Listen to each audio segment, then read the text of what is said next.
नमस्कार, मैं माया और आप सुन रहे हैं नींद की श्रृंखला से जुड़ी हुई कहानियाँ। इस श्रृंखला को आगे बढ़ाते हुए हम सुनेंगे कहानी गुप्त वसीयत।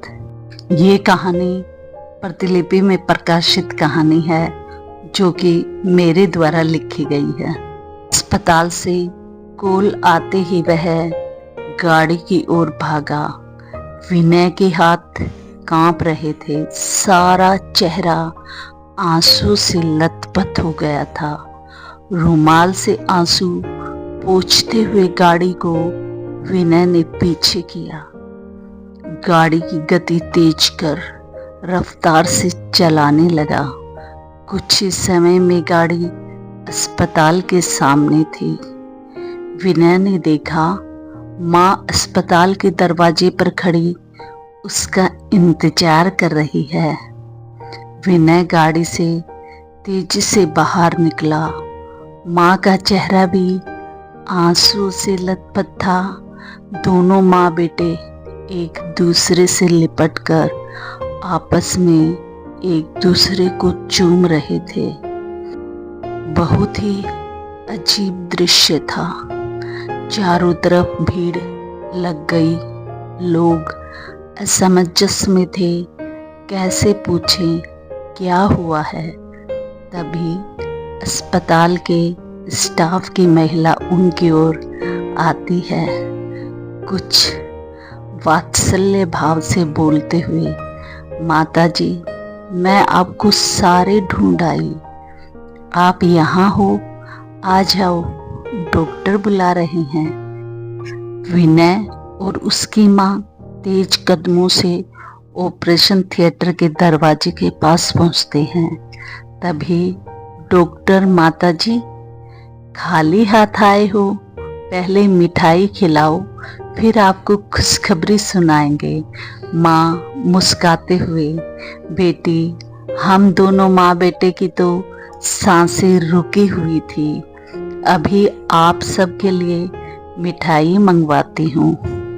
ओ मेरी माँ, प्यारी माँ, डॉक्टर ने माँ का हाथ चूमते हुए कहा, आप बहुत प्यारी सी गुड़िया की दादी बन गई हैं। यह सुनते ही विनय और माँ ने डॉक्टर को अपनी बाहों में भर लिया। डॉक्टर, रुको रुको, पहले यह तो बताओ आप दोनों आंसू क्यों बहा रहे हो? लड़की होने पर?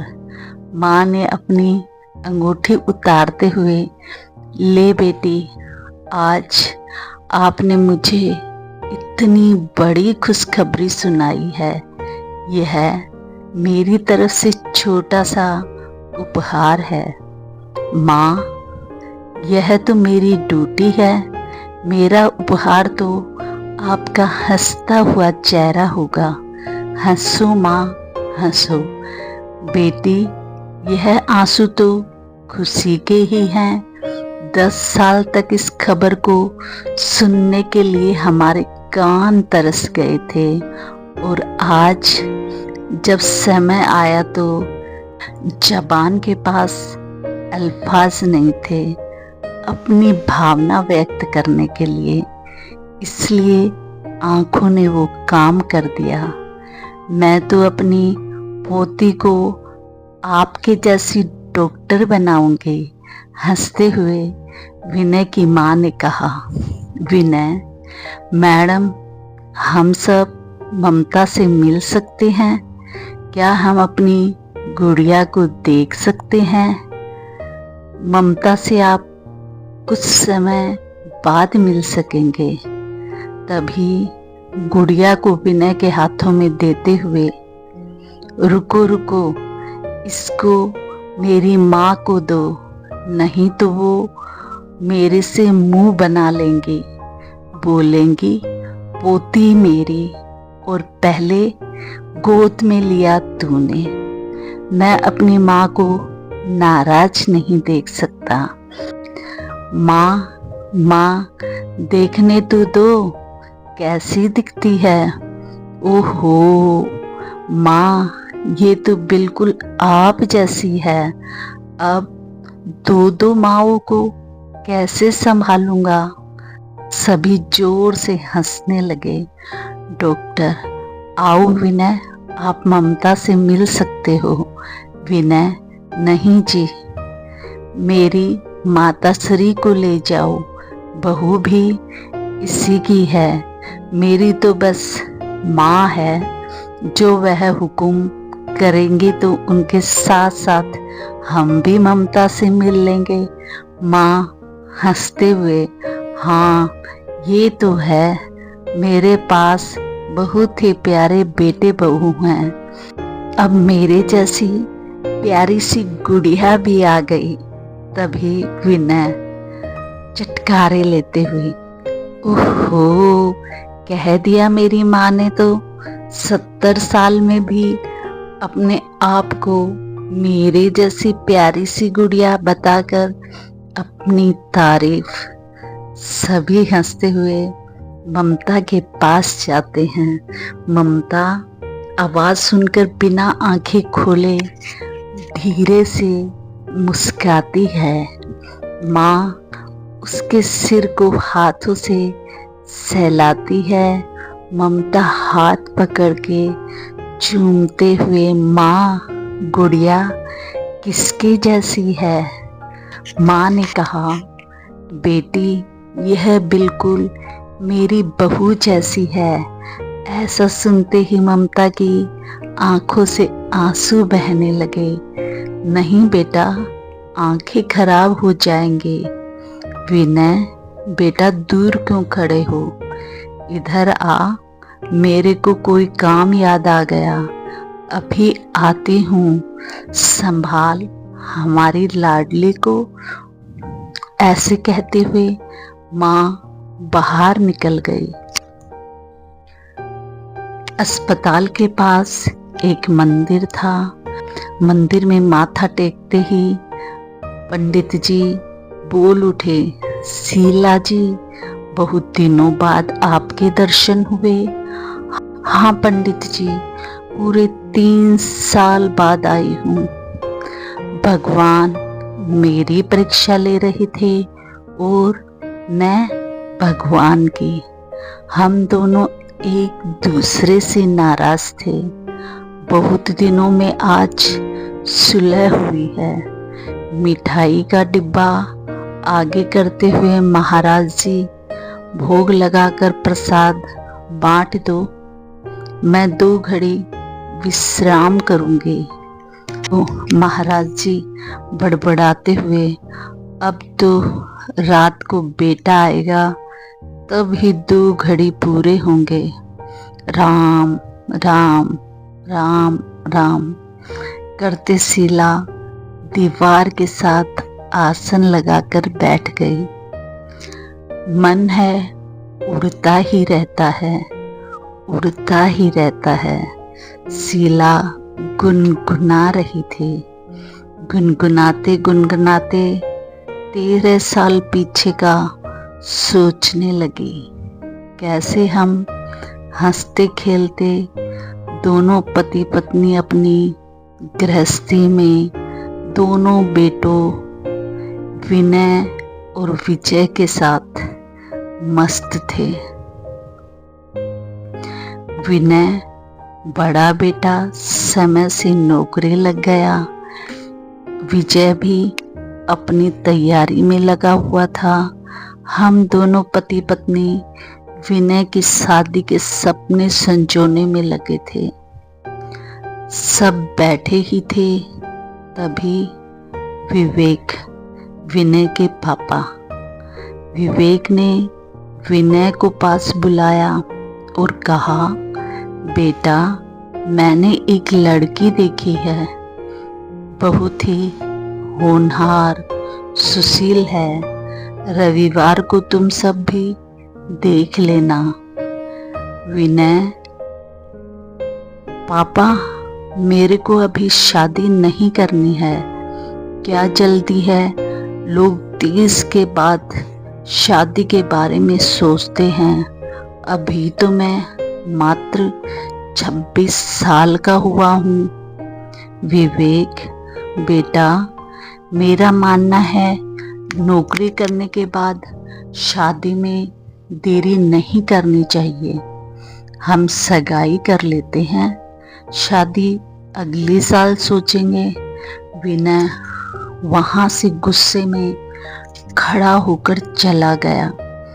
दूसरे दिन माँ को समझाते हुए विनय ने कहा, माँ, ये कौन सी बात हुई? पापा ने लड़की देख ली, शादी पापा को करनी है या मेरे को? माँ, मैंने तो लड़की पसंद कर रखी है और उसी से शादी करूँगा। बेशक बता देना पापा को। ऐसा बोलते हुए विनय कुछ खाए बिना ही घर से निकल गया। माँ सारे दिन सोचती रही कि यह बात विवेक को कैसे बताए। विवेक हर काम बिल्कुल संयोजित तरीके से करता था। अपने बच्चों को पढ़ाया, बहुत अच्छे स्कूलों में घर लिया, वो भी बहुत अच्छी जगह है। अब बहू की तलाश भी बहुत ही छानबीन करके कर रहा था। शीला सोचती रही कि यह सब विवेक को कैसे बताए। रात को खाने पर विनय, आजा बेटा खाना खा ले, विवेक ने आवाज लगाई। विनय नहीं आया तो विवेक ही कमरे में चला गया। क्या बात बेटा, आज मेरे बेटे की तबीयत तो ठीक है? नहीं पापा, मेरे को भूख नहीं है, आप सब खा लो, मैं बाद में खा लूँगा। नहीं बेटा, आजा थोड़ा खाना खा लो, सब साथ बैठते हैं। विनय, पापा, आपको माँ ने मेरे बारे में कुछ बताया है?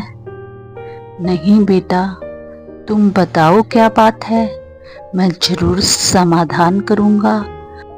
पापा के पास हर समस्या का समाधान है। ऑफिस में किसी से कहा सुनी हो गई? नहीं पापा, वो शादी वाली बात। बोलो बेटा, रुक क्यों गए?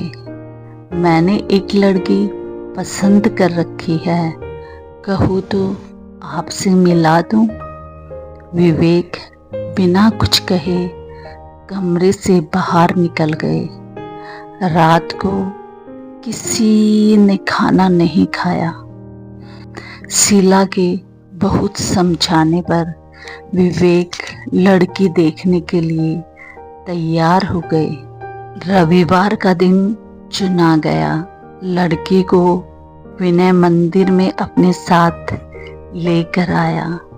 लड़की ठीक ठाक लग रही थी देखने में, बातचीत करने में, पर विवेक को उसमें विनय की जीवन साथी वाली बात नहीं दिखाई दे रही थी। विनय हर क्षेत्र का विजेता और लड़की सभी जगह पीछे। विवेक ने विनय को अपने पास बैठाते हुए बहुत समझाया, बेटा, बच्चा हमेशा बराबर का होना चाहिए, नहीं तो गृहस्थी नहीं चलती। लेकिन विनय किसी के भी तर्क सुनने को तैयार नहीं था। अंत में विवेक ने कहा, बेटा, तेरी मर्जी है, तू चाहे वहां शादी कर। अब तू बालिग है, इसमें तेरा बाप भी कुछ नहीं कर सकता, पर मैं साथ नहीं दूंगा। तेरी माँ साथ दे तो मेरी तरफ से कोई पाबंदी नहीं है। विनय, पापा ऐसे कभी होता है? विजय पापा को विनय का पक्ष रखने की कोशिश करता है, पर विवेक कुछ नहीं सुनता और अपने कमरे में चला जाता है। घर का माहौल बहुत खराब हो गया था। इसी बीच विजय का भी वन विभाग में अधिकारी के पद पर चयन हो गया था। घर में थोड़ी रौनक आती है। विजय अपनी नौकरी के लिए शहर से बाहर चला जाता है। अब फिर घर का माहौल बिगड़ जाता है। विवेक, मैंने कभी सोचा नहीं था कि मेरे बच्चे ऐसा करेंगे। शीला जी, आप कर दो इसकी शादी, हम जिम्मेवारी से मुक्त हों। लेकिन न तो विवेक मान रहा था, न ही विनय। इसी कसाकसी में 1 साल निकल गया।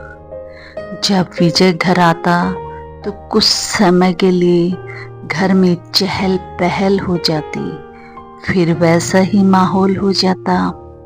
विनय ने कहा, माँ, मैं दूसरी जगह कमरा किराए पर ले रहा हूँ। शीला ये सुनते ही रोने लगी। नहीं बेटा, ऐसा मत कर, तेरी माँ मर जाएगी। तेरे को देखे बिन तू हमारा बड़ा बेटा है। तेरे में हम अपनी परछाई देखते हैं। पर विनय ने एक न सुनी। ऐसा लग रहा था जैसे माँ के रोने का उस पर कोई असर ही नहीं हो रहा। बेटे के आगे माँ की एक न चली। सायंकाल दरवाजे की घंटी बजते ही शीला सहम सी गई। दरवाजे के उस तरफ विवेक था। समझ नहीं आ रहा था कि वह विवेक को कैसे बताए। शीला चाय बनाने के लिए जाने लगी तभी, आज आपके शहजादी दिखाई नहीं दे रहे, अभी आया नहीं क्या? विवेक के यह शब्द सुनते ही शीला बिफर पड़ी और जोर जोर से रोने लगी। वो घर छोड़ के चला गया। आपको इतनी मिन्नत की, वो नहीं मानता तो आप ही मान जाओ, पर नहीं, अब खुशी मना लो। विवेक ने शीला को समझाते हुए कहा, शीला, मैं इतना कठोर नहीं हूँ। विनय मेरा भी बेटा है, पता है ना। पहले संतान होने का मतलब हमारे पर भी बहुत जिम्मेवारी और उस पर भी। मैं जिंदा हूँ तब तक कोई ऐसा काम करने नहीं दूंगा जो उसके जीवन की खुशियों को ग्रहण लगाए। मैंने दुनिया देखी है, वो लड़की मेरे बेटे को खुश नहीं रख सकती। जाने दो, जाने में ही भलाई है, उसकी भी और हमारी भी। विवेक और शीला दोनों चुपचाप बैठे थे। दोनों की सांसों के अलावा कोई आवाज नहीं आ रही थी। तभी फोन की घंटी बजती है। शीला भागती हुई, मेरे विनय का फोन होगा, लेकिन फोन विजय का था। विजय बेटा, कैसे हो? विजय ने कहा, माँ ठीक हूँ मैं, आप बताओ। शीला बिना रुके बोले जा रही थी, विजय, माँ सांस ले लो, मेरे को सब पता है। पापा को बोल दो मेरी शादी कर लें अपनी मर्जी से।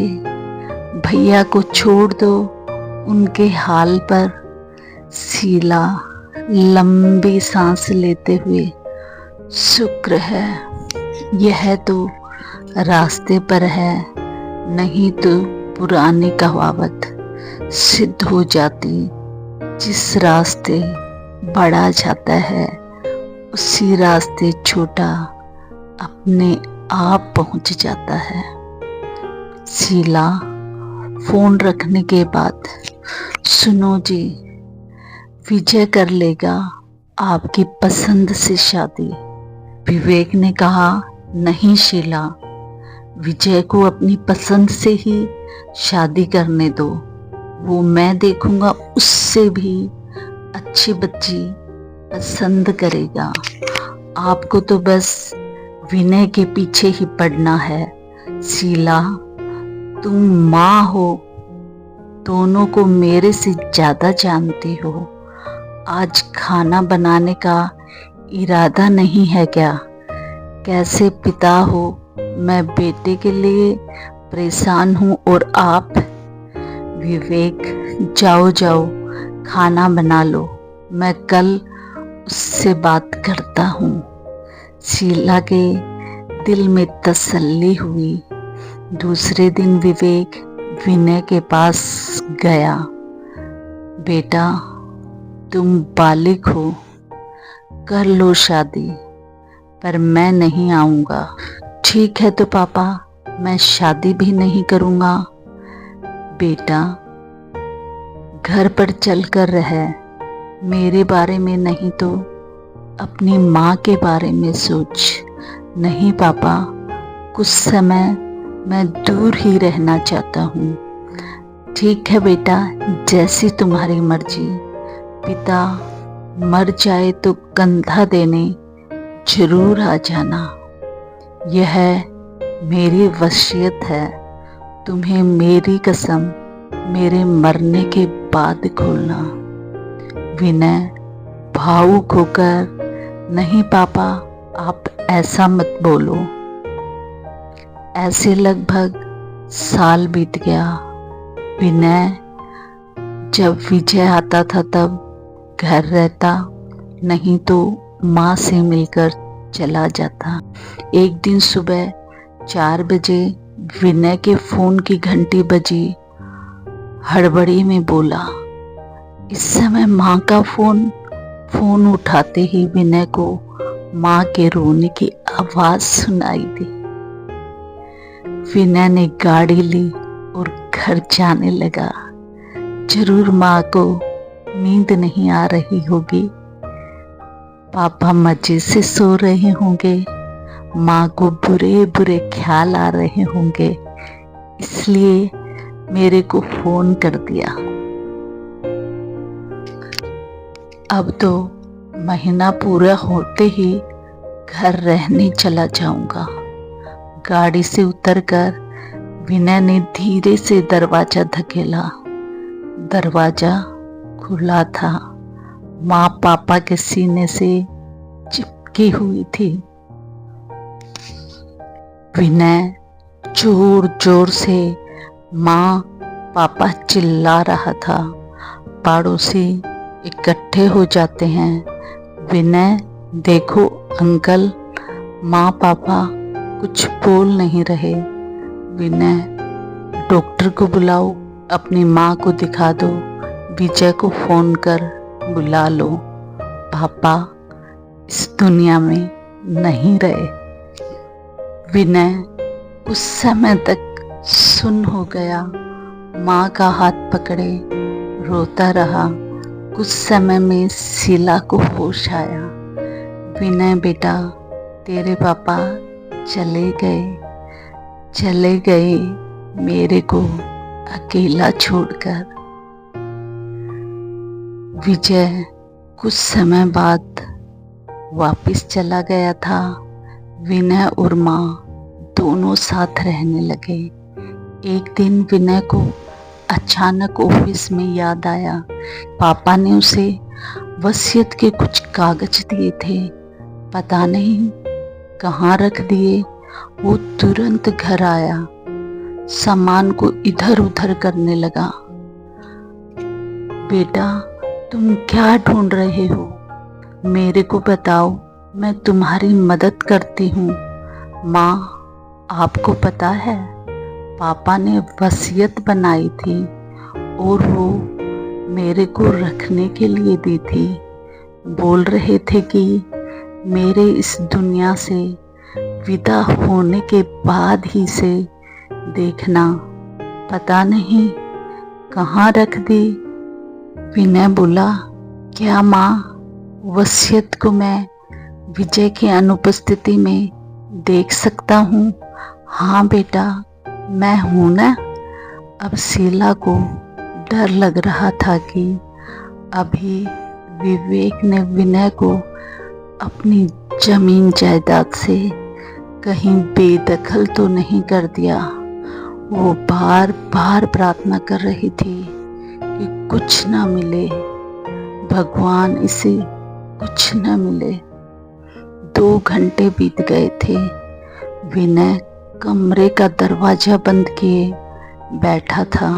माँ ने दरवाजा खटखटाते हुए, बेटा नहीं मिलती तो मत मिलने दो, मेरे को सब पता है तेरे पापा ने इसमें क्या लिखा है। विनय दरवाजा खोलते हुए, हाँ माँ, फिर बताओ क्या लिखा था पापा ने? यही लिखा था कि मेरे पास जो कुछ है वो मेरे दोनों बेटों का आधा आधा है। माँ को चूमते हुए, अच्छा मेरी माँ, तो अब तक क्यों नहीं बताया? माँ को लग रहा था विनय को सब पता लग गया है, क्योंकि विनय की आंखें रो रो कर लाल हो रही थी। पर विनय ने कुछ नहीं बताया। माँ खुश थी कि काश न मिले तो ठीक है। रात को विनय माँ के साथ ही सोया। माँ, पापा ने जो मेरे लिए लड़की देखी थी, आप जानते हो उसे? हाँ बेटा, अच्छी तरह। क्या उसकी शादी हो गई?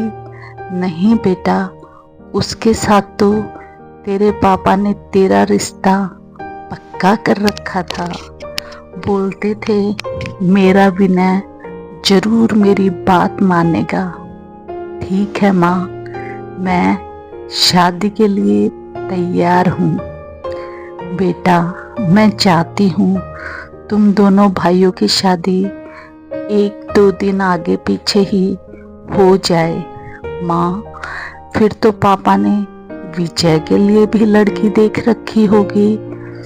माँ झिझकते हुए, नहीं बेटा, पापा कह रहे थे कि वो अपनी पसंद से करेगा तो ही अच्छा है।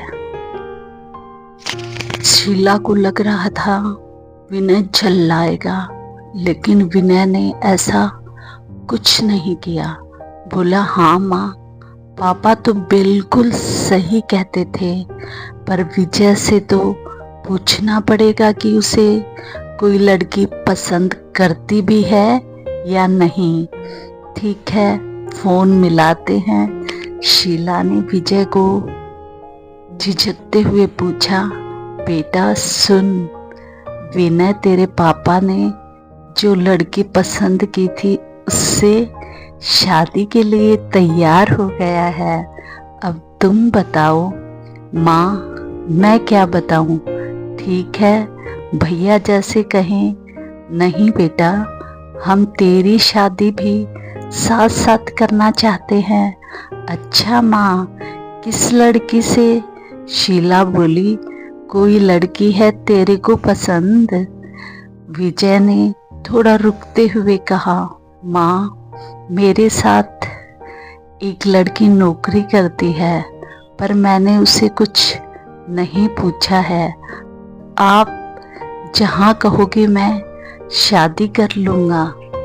नहीं बेटा, तुम बात करके देखो। मैं और विनय आते हैं रिश्ता पक्का करने। 1 महीने के अंदर अंदर दोनों भाइयों की सादगी से शादी कर शीला ने अपने आप को बहुत हल्का महसूस किया। विजय के तो 5 साल में ही 2 बच्चे हो गए थे।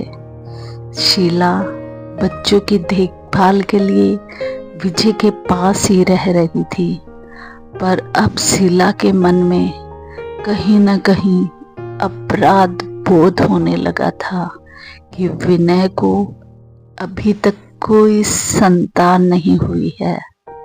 इससे अच्छा तो यह अपनी पसंद की लड़की से शादी करता तो कितना अच्छा रहता। हो सकता है अब तक इसके भी।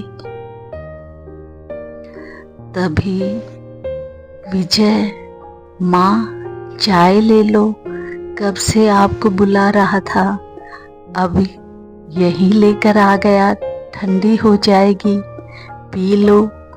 बेटा विजय, मैं विनय के पास जाना चाहती हूँ। क्यों माँ, हमसे कोई गलती हो गई? नहीं बेटा, अब थोड़े दिन उसके पास रहना चाहती हूँ। ठीक है माँ, जैसी आपकी मर्जी। विनय की पत्नी ममता, जैसा नाम वैसा ही चरित्र, कूट कूट कर ममता भरी थी। शीला का बहुत ध्यान रखती। दोनों बेटों का घर स्वर्ग जैसा था। कोई वाद विवाद नहीं थे। शीला को बहुत मान सम्मान देते थे बच्चे, पर शीला अपने आप को विनय का अपराधी समझने लगी और रोज मंदिर में जाती, भगवान से मिन्नतें करती कि मेरे विनय को औलाद दे दो। लेकिन धीरे धीरे पूरे 7 साल बीत गए। एक दिन शीला मंदिर में बैठी बैठी भगवान से जोर जोर से बोलने लगी, आज से मेरा आना बंद। उस दिन आऊंगी जिस दिन विनय की संतान गोद में लूंगी, नहीं तो अब मौत ही बुलाएगी मुझे।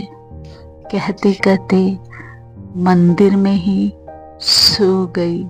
बहुत बार ऐसा होता था, विनय जब आता उसे माँ घर नहीं मिलती तो वो मंदिर जाता।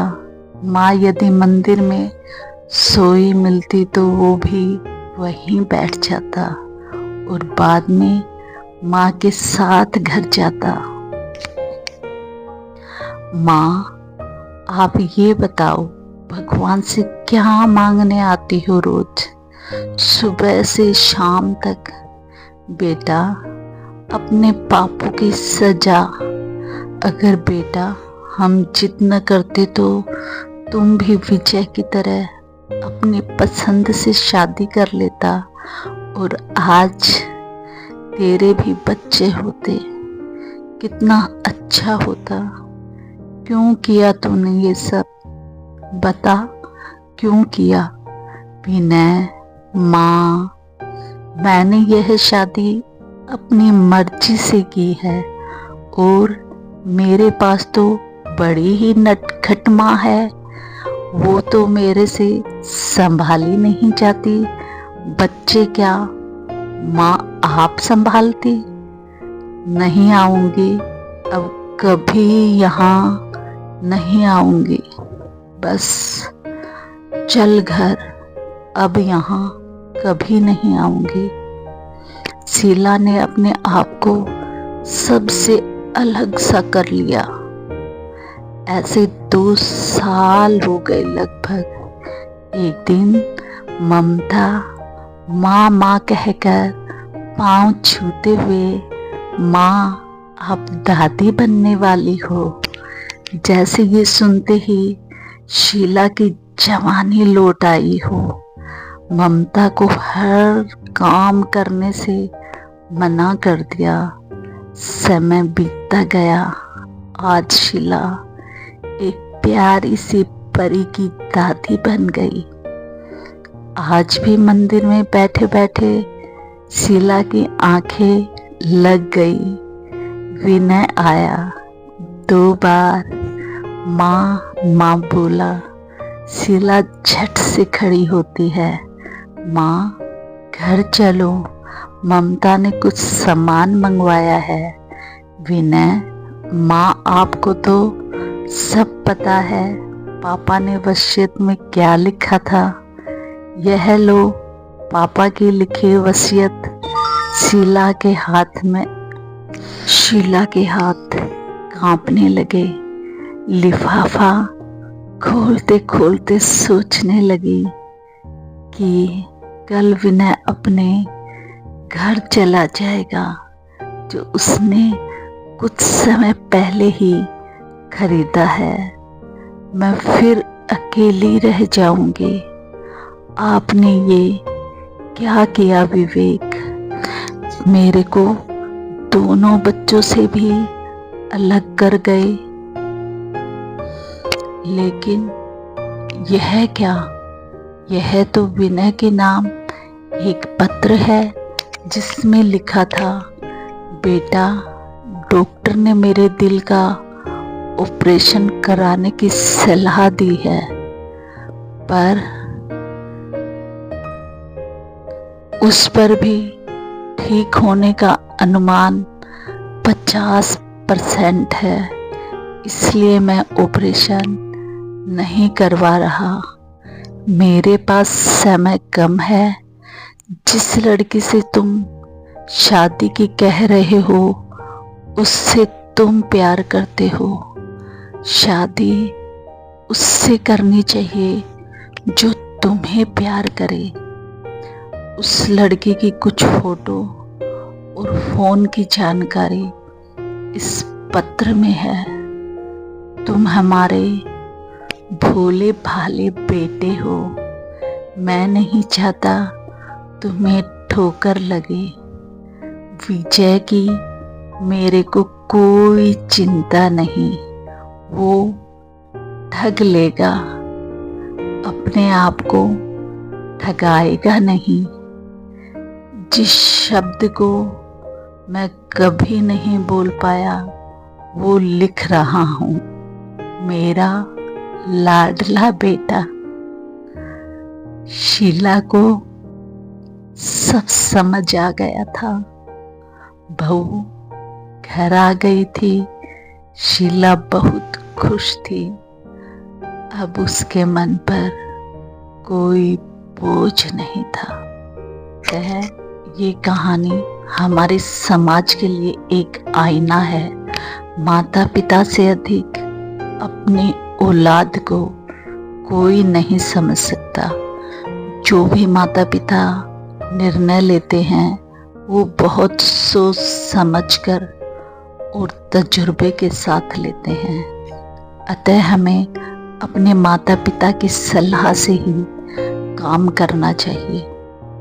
आप सभी से विनम्र अनुरोध है कि आप ऐसी कहानियाँ सुनते रहने के लिए चैनल को लाइक कीजिए, शेयर कीजिए और सब्सक्राइब कीजिए।